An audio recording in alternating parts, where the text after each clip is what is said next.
que Cristo nos hizo uno con Él cuando aceptamos que Él es Dios, cuando aceptamos que Él es el Señor de señores, pero que por amor a nosotros se hizo hombre y que en la cruz Él tomó el castigo que nosotros merecíamos recibir y entonces que en su muerte pagamos nuestros pecados y que en su resurrección fuimos declarados inocentes y libres de culpa por su amor, por su gracia, por su misericordia. Es la única manera de vernos realmente en Cristo Jesús, en inocencia, en perfección de Él, porque no es mi perfección, es la perfección de Él a mi nombre, no es la justicia mía. Él nos hizo justicia de Dios en Cristo Jesús, pero es la justicia de Él a nombre nuestro, porque a nombre de Él fue nuestro pecado en la cruz. Entonces, cuando encontramos esta versión es un poquito diferente, se llama El Espejo, pero esta versión es traducida de los textos griegos que encontraron en las cuevas del Qumran hace unas pocas décadas.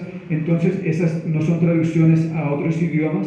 Digamos que algunas Biblias fueron traducidas de traducciones ya hechas de los textos griegos, pero esta traducción es una traducción directamente de los textos griegos, entonces nos ayuda a comprender las dos versiones que tenemos, o las tres versiones que tenemos, o las cuatro versiones que tenemos. ¿Cuántos tienen más de dos versiones por las cuales leen la Biblia? ¿Cuántos tienen más de dos versiones con las cuales leen la Biblia? Que estudian la Biblia con varias versiones. Entonces, este traductor dice una frase bien interesante y me gusta, porque él dice, no hay una sola traducción perfecta, hay una sola palabra perfecta, Jesucristo el Señor. Él es el verbo de Dios, Él es la expresión de Dios.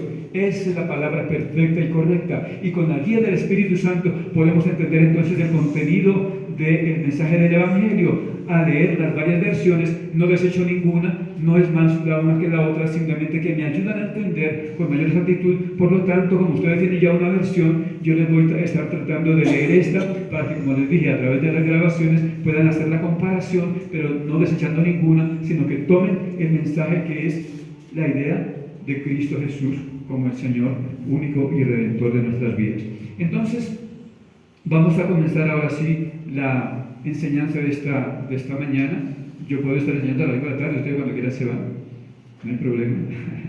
No, mentira, vamos a intentar hacerlo lo más breve posible porque tenemos hoy, de hecho, una forma de ilustrar en la práctica lo que es el contenido de esta enseñanza. Entonces, en esta versión, en el versículo 28 de 1 Corintios 11, esta versión de El Espejo dice que verme asociado. Bueno, allá está traducida en plural, yo la estoy tratando de personalizar para que sea mi decisión y sea como la aplicación a mi propia vida. Entonces la personalizo, esta traducción dice, verme asociado en la muerte de Cristo y declarado inocente en su sangre es la única manera digna en la cual examinar mi propia vida en el contexto de la cena del nuevo pacto. Se lo voy a repetir. Verme asociado en la muerte de Cristo y declarado inocente en su sangre es la única manera digna en la cual examinar mi propia vida en el contexto de la cena del nuevo pacto. Así que este versículo es parte del contexto de Corintios 10 y 1 Corintios 11.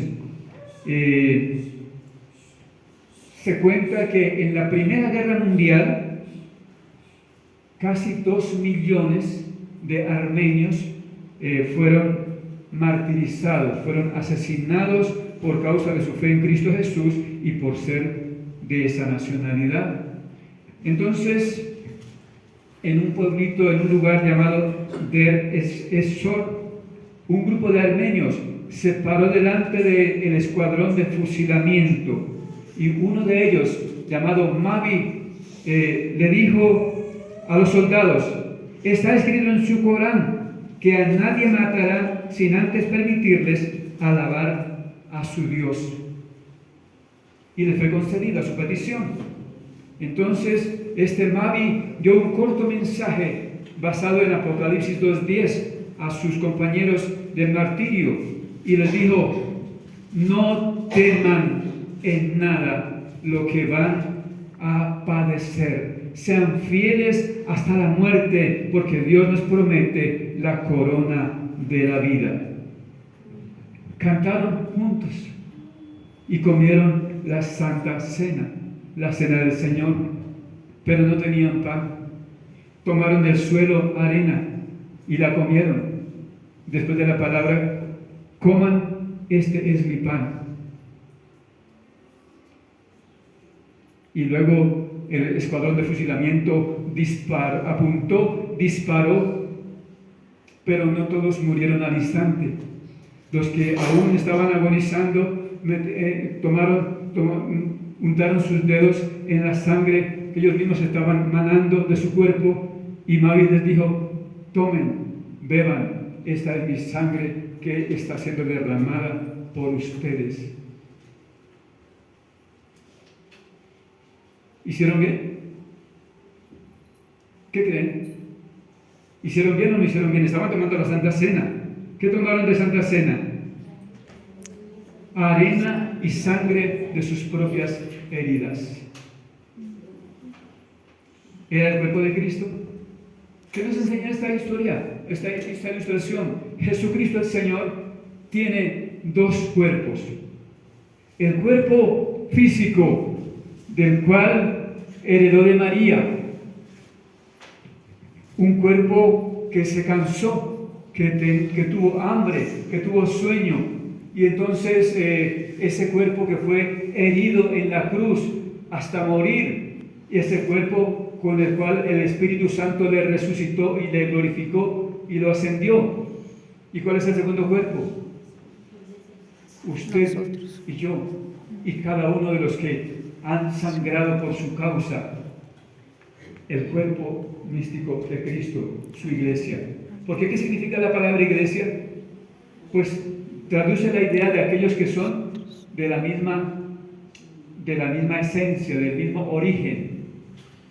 Entonces el apóstol Pedro, en 2 de Pedro capítulo 1 versículo 4, dice: ustedes son participantes de la naturaleza divina.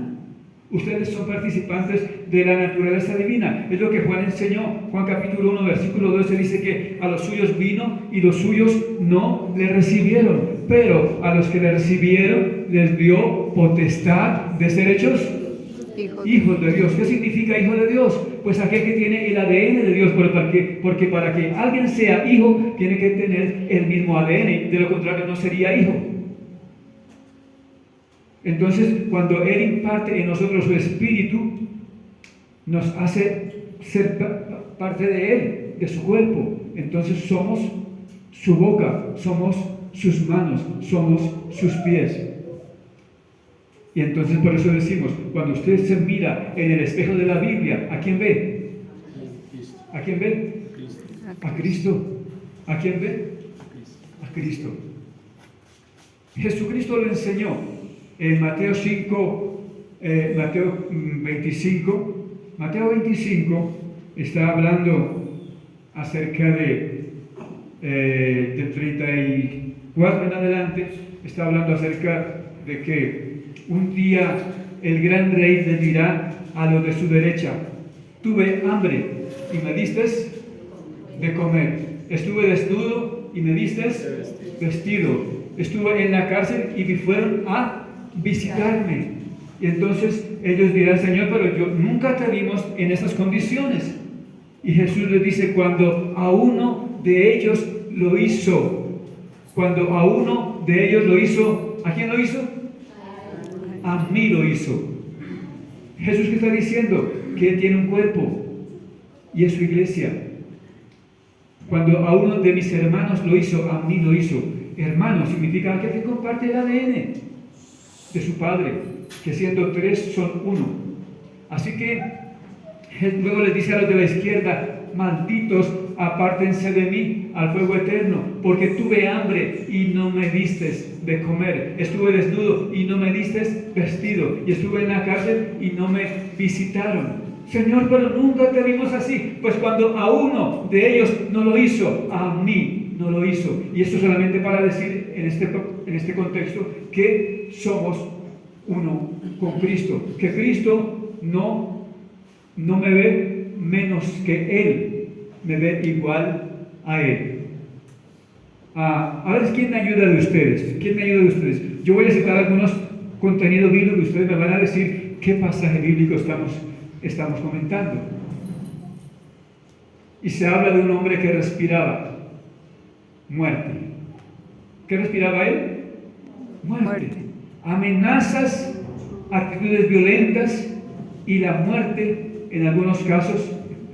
Y este hombre entonces fue al sumo sacerdote y le pidió permiso para ir a las sinagogas de Damasco, para que si encontraba a alguien que fuera del camino, del seguidor de Cristo, del anunciador de la salvación gratuita, y no por las obras de Moisés, sino por la obra de Cristo en la cruz, entonces que fuera apresado y llevado a Jerusalén para ser torturado, y si no renunciaba a su fe en Cristo y volvía al judaísmo, pues entonces le cortaban la cabeza, como hicieron con su líder, a Cristo Jesús.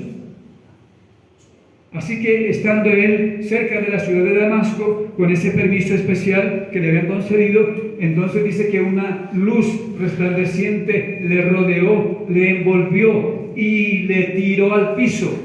Pero mientras iba como cayendo, tal vez dando vueltas ahí, ¿sí lo ve caer? Y ¡pah! Cayó. Y cuando cae, escucha una voz que le dice: Saulo, Saulo. Saulo, Saulo, ¿por qué me persigues? Y entonces, ¿qué se le dijo? Soy Jesús, a quien tú persigues. Dura cosa te es dar cosas contra el aguijón. Te estás dañando a ti mismo cuando me persigues a mí. ¿Qué está diciendo con ese pasaje en el tema de la Eucaristía o de la Santa Cena? ¿Cómo? Que Cristo y su iglesia son lo mismo. Saulo, Saulo, ¿por qué me persigues? Saulo entendió que esa persona, que esa mujer a la que él había golpeado con violencia, a la que él había ultrajado y pisoteado porque había renunciado a su religión judía para seguir a Cristo, era Jesús mismo. Y entendió que las personas que él había torturado y había echado en la cárcel, entendió que Esteban era Cristo mismo y él estaba de acuerdo con su muerte. Entonces se levantó, ayunó 3 días y con el tiempo, evangelizando, anunciaba ese mensaje de salvación. Entonces, cuando en Hechos capítulo 11, pero no me hablan de qué cosa estaba yo hablando. ¿Qué pasaje estaba yo relatando? Hechos 9.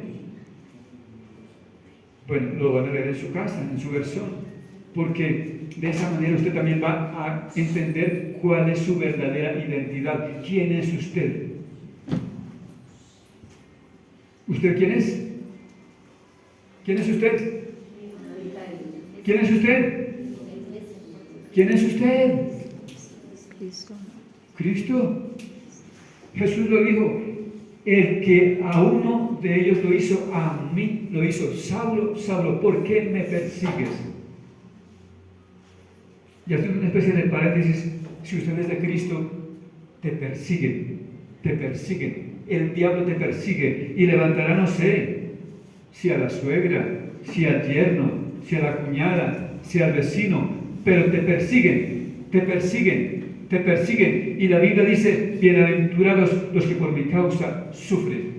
Feliz, dichoso. No te sientas mal si por causa de Cristo te persiguen. Siéntase mal cuando por causa de su delincuencia, por causa de su mal proceder, por causa de su pecado, te persiguen. Pero cuando honras a Cristo, viviendo como Él vivió, en pura santidad, en perfecta obediencia a Dios, entonces te persiguen. Entonces, bienaventurado, te van a perseguir. Pero si estás persiguiendo a alguien, dura cosa de dar cosas contra el aguijón. Estás peleando contra Cristo y te vas a salir herido, te vas a salir fracturado, te vas a ser derrotado en su pelea, en su lucha.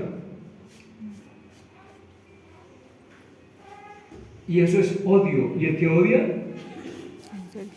¿Qué le pasa al que odia?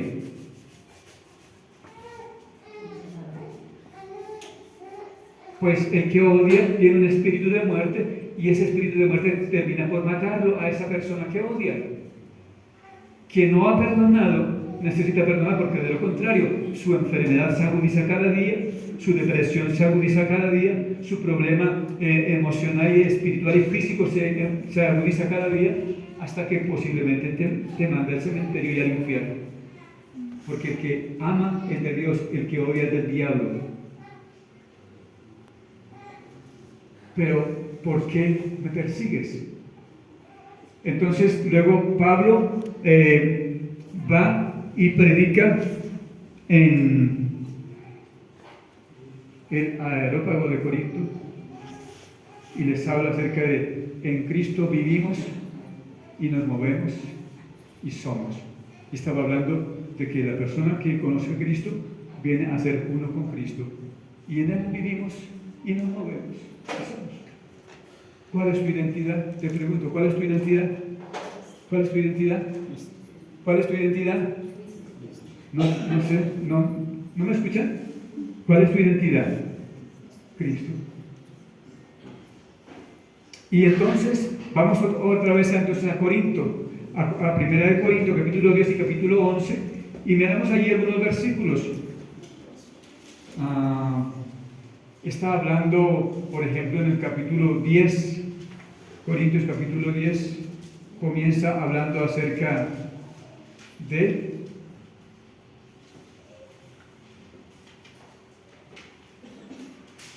lo que le pasó a los judíos camino a la tierra prometida en el desierto.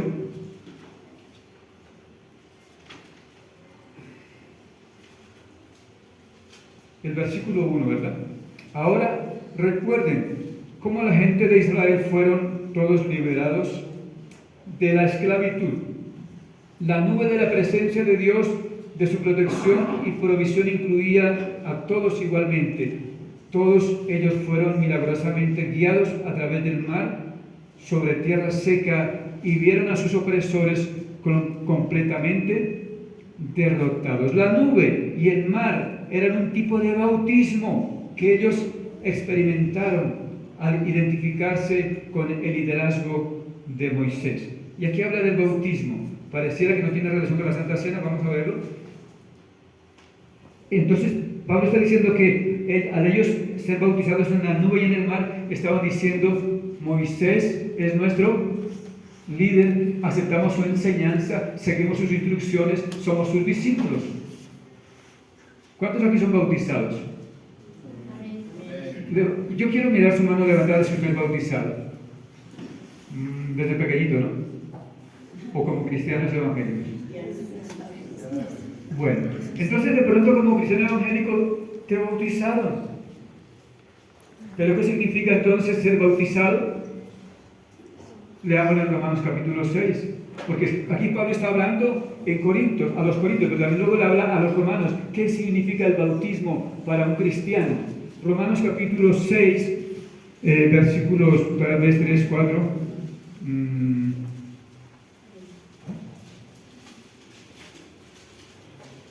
Entonces dice en el versículo 3, ¿qué estamos diciendo con el bautismo? Sino que estamos declarando que entendemos nuestra unión con Cristo en su muerte.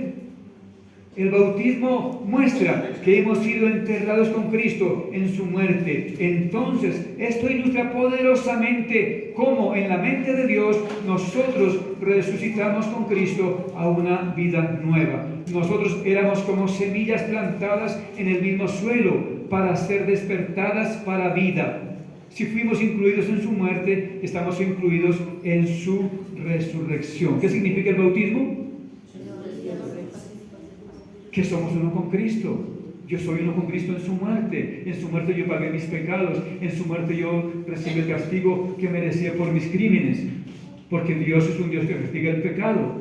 No tolera el pecado de ninguna manera. Pero que en su resurrección, su inocencia cuenta a mi nombre y soy uno con Él. En el bautismo que estoy diciendo, que soy uno con Cristo. En su muerte y en su resurrección. Entonces comienza el Corintios capítulo 10 a hablar acerca del bautismo que recibieron los judíos camino a la tierra prometida. Pero vamos a saltar algunos versículos así rapidito para, cuando usted lee el capítulo 10 de Corintios, encuentra algunos versículos que hablan de la Santa Cena. En el contexto de 1 Corintios 11 está el capítulo 10, entonces ustedes lo van a leer en casa en varias versiones para confirmar que lo que estamos hablando pues es simplemente bíblico, y de esta manera podemos identificar bien realmente quiénes somos en Cristo Jesús. El versículo 33 de Corintios 10, 1 Corintios 10: yo estoy tan persuadido acerca de la inclusión de cada persona en Cristo que yo deseo ser todo lo que necesito ser a fin de ganar el entendimiento de cada uno sobre su unión con Cristo. Mi misión, mi trabajo es ser exactamente lo que se requiere de mí en cada posible situación para traer salvación a toda clase de personas, quien quiera que sea. No tengo ningún otro motivo. Está Pablo motivado a enseñar acerca de la unión de las personas con Cristo. Esa fue la tarea que hizo Pablo cuando fue a Antioquía. Por 2 años enseñó a la gente cuál era su identidad, y por lo tanto, por primera vez, a los del camino les llamaron cristianos. ¿Y qué significa cristiano? El que es uno con Cristo.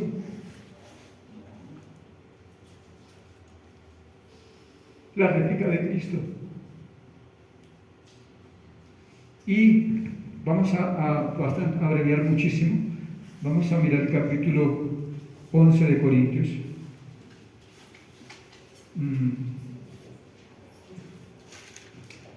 En el versículo 28.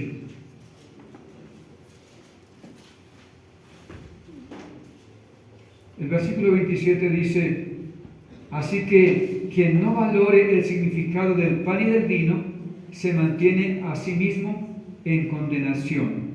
Verse a sí mismo asociado en la muerte de Cristo y declarado inocente en su sangre es la única manera digna de la cual examinar nuestras propias vidas en el contexto de la cena del nuevo pacto. Cualquiera que participa de esta comida en una manera diferente, ya sea por un sentimiento religioso o simplemente siendo indiferente acerca del significado de esta comida, come y bebe juicio sobre sí mismo. El cuerpo humano de Jesús representa el juicio de cada vida humana. Fallar al reconocer esto es excluirse deliberadamente de la bendición del nuevo pacto. Si usted se ve en Cristo, usted está tomando dignamente la cena del Señor. Pero ¿qué también es tomar indignamente la cena del Señor? El pasaje está hablando de cómo algunas personas se reunían, pero no para tomar la cena del Señor, sino para humillar al pobre, porque en aquella época la Santa Cena era una cena, una comida con bastante producto. Pan sin levadura, arepas a la usanza judía seguramente, y cordero asado tal vez, y otras comidas más, con hierbas y bueno, comidas. Y entonces algunos pobres no podían traer para compartir con sus hermanos en la iglesia, y venían. Y el otro venía y extendía su mesa, y entonces solamente hacía que los demás les chorreara la baba. Y los humillaban. Y no estaban tomando la Santa Cena, estaban despreciando. Cuando usted no ve a su hermano como a Cristo mismo y lo desprecia, está tomando indignamente la cena del Señor. Tal vez haya rencillas aquí. Tal vez algunos no vinieron porque dijeron: no, es que si vaya no voy a la iglesia, porque no lo quiero ver, porque tenemos rencilla, tenemos desprecio el uno con el otro. Cuando usted desprecia a su hermano, entonces no está discerniendo. Dice la Biblia que discierne el cuerpo de Cristo. Discernir el cuerpo de Cristo, ¿qué es? Ver a Cristo en su hermano. Cuando usted ve a Cristo en su Hijo, corrige apropiadamente a su Hijo y lo ama, pero no le exaspera. Cuando usted ve en su cónyuge a Cristo, lo honra y se somete a Él en lo que es correcto someterse.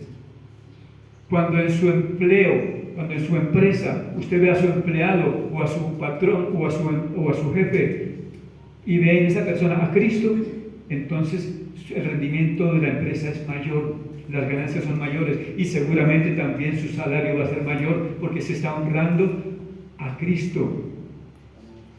Entonces, si en cada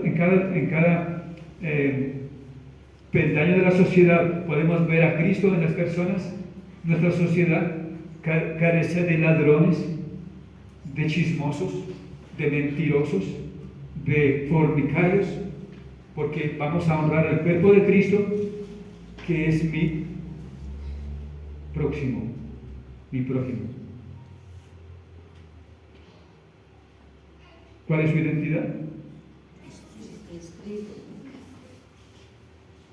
La única manera digna de tomar la Santa Cena es verse uno con Cristo.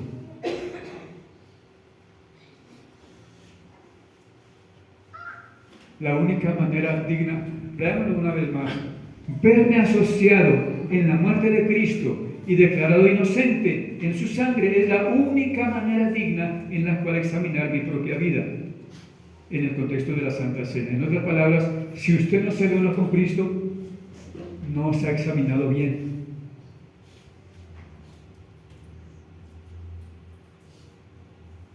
Examínese bien. Y cuando se examina bien, ¿a quién encuentra en usted? A Cristo.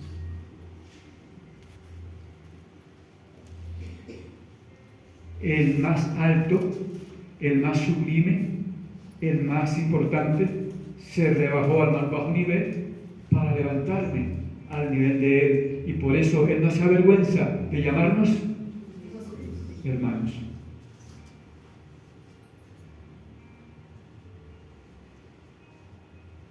De su misma alcurnia, de su mismo estrato social. ¿Quién puede ser más importante que Él? ¿Puede ser más importante que Él? No. Pero eres igual a Él. ¿Qué tan importante eres? ¿Qué tan valioso eres? Comienza por valorarte como Dios te valora y entonces luego podrá valorar a los de su casa, a los de su entorno, como Dios los valora, y tendremos una sociedad mejor. Vamos a estar en pie y vamos a orar. Yo le voy a motivar a que levante sus manos y adore a Cristo, dándole gracias a Dios por esta enseñanza, por esta verdad que acabas de escuchar, y comience a tomar esa verdad. Dígale: Señor, perdóname por no haber creído en ti de verdad como tenía que creer en ti. Levante sus manos. La Biblia dice: levantando manos santas sin ira ni contienda. Levantando manos santas sin ira ni contienda. Es una verdad bíblica. Dice que pueblos todos, batid las manos, aclamadle a Él. ¿Cómo no adorarle, Jesucristo? ¿Cómo no adorarte? Jesucristo el Rey, ¿cómo no adorarte? Jesucristo el Rey, tú eres sublime y glorioso. Tú resucitaste, tú ascendiste y resucitaste, ascendiste y fuiste coronado de gloria, Señor Jesús. Pero tú dijiste en la cruz, antes de ir a la cruz: Padre, la gloria que me diste yo les he dado. La gloria que me diste yo les he dado, para que seamos uno, como tú, Padre, y yo somos uno, así que ellos puedan verse uno conmigo. Señor Jesucristo, te adoramos. Ayúdanos, aceptamos tu palabra hoy. Hoy nos vemos uno contigo. Hoy nos vemos uno con el Padre. Hoy me veo uno con el Padre. Hoy acepto que soy uno con el Padre, que soy uno con Cristo, que soy uno con el Espíritu Santo, que, Señor, tú nos has impartido tu naturaleza divina, que tú nos has impartido tu carácter, has impartido en nosotros tu Espíritu Santo está en nosotros. Espíritu Santo, gracias por hacernos uno contigo. Tu Espíritu me ha dado vida a mi espíritu. Ahora somos espíritu, que tenemos alma y vivimos en un cuerpo. Amado Señor, gracias. Gracias, Cristo bendito. Por tu muerte en la cruz fui castigado de mis pecados. Por tu resurrección fui declarado inocente. Esa es la verdadera comunión. Esa es la verdadera Santa Cena. Cuando acepto mi posición de hijo de Dios, cuando acepto mi unidad contigo, cuando acepto que soy cristiano, cuando acepto, Señor, que somos uno contigo, bendito Dios. Amado Jesús, enséñame a ver a mis hermanos, a mi cónyuge, y en él verte a ti, Jesús. Que yo siempre pueda ver a mi cónyuge y ver a ti en ellas, en esa persona, Señor. Que vea en mis hijos a Cristo, que vea en mis parientes cercanos a Cristo, que vea en mis vecinos a Cristo, aun si todavía no te conocen, Señor, aun si todavía no te conocen, bendito Dios, te van a conocer, porque voy a enseñarles de tu palabra, voy a mostrarles qué piensa Dios de ellos, bendito Señor. Ayúdame, Espíritu Santo de Dios, ayúdame a verme siempre como tú me ves, uno contigo, Señor, para pasar tiempo adorándote, para pasar tiempo exaltando tu nombre, para pasar tiempo leyendo tu palabra, pero para pasar tiempo enseñando a otras personas acerca de tu amor, acerca de tu bondad, acerca de tu gracia. Gracias, Señor. Va tus manos a Dios en adoración. Va tus manos a Dios en adoración, Señor. Oh, la amando. Oh, Señor, gracias. Oh, Señor, gracias. Señor, gracias. Señor, gracias. Gracias por tu amor, Señor. Te bendecimos, te bendecimos, te bendecimos en el nombre de Jesús. Cuando tomamos la Santa Cena, estamos recordando cómo Él en su muerte y en su resurrección me hizo uno con Él, y también estamos anunciando que Él viene pronto, que Él viene pronto, que Él viene pronto. Y cuando entendemos que no estamos honrando a las demás personas y les menospreciamos y les desechamos, tenemos enfermedad, tenemos debilidad, y algunos llegan hasta a morir a causa de esas enfermedades como consecuencia de no ver, de no discernir el cuerpo. Dígale: Señor, hoy perdóname por despreciar a las personas que he despreciado, perdóname por no valorar a las personas que están a mi lado como tú sí las valoras, Señor. Dame ojos para ver en ellos tu gloria, para ver en ellos tu imagen, Señor, de gloria. Esto me ayuda, Señor, a ayudar a esas personas, a bendecir a esas personas, a socorrer a esas personas en su momento de necesidad, pero también a recordarme que tú estás en ellos. Gracias, Señor. Gracias, Señor, en el nombre poderoso de Jesús. Muchas gracias, Señor. Hoy tomamos el pan, hoy tomamos el vino, Señor, para reafirmar nuestra fe de que somos uno contigo y de que hemos renunciado al pecado y que recibimos tu perdón por tu sangre preciosa. Muchas gracias, Señor, en el nombre de Jesús. Amén. Amén. Y amén.